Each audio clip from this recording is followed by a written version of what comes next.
Hello, it's Scott MacArthur. Like many people at the moment, I'm spending a lot of time reflecting, wondering how I got to where I am today and what I'm going to do after we come out of the corona public health crisis. That's made me think about moments that I call threshold moments. I actually got that idea from a great poet called David Whyte. And one of my really important threshold moments happened back in 1990.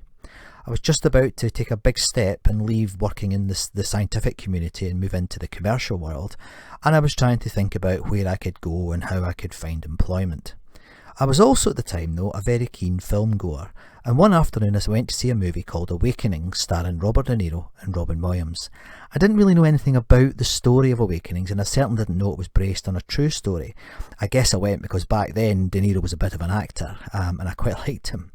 The story itself, it turns out, was about a chap called Oliver Sacks. Now, Oliver has since become one of my absolute heroes, and I will return to him in further future recordings.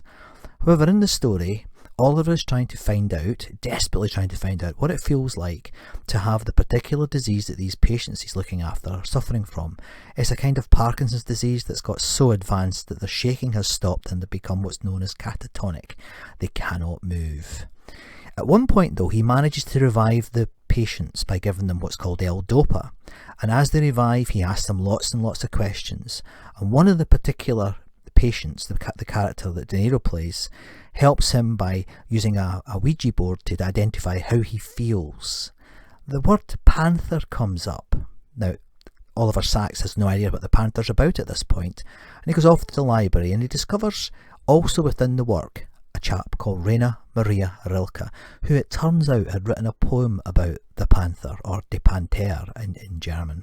That poem tries to describe what it's like to be isolated, to be stuck inside, and I think that may resonate with some people today who are living with being stuck inside as a consequence of the coronavirus.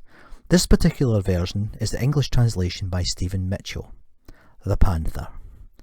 His vision from the constantly passing bars has grown so weary that it cannot hold anything else. It seems to him there are 1,000 bars, and behind the bars no world, and behind the bars no world.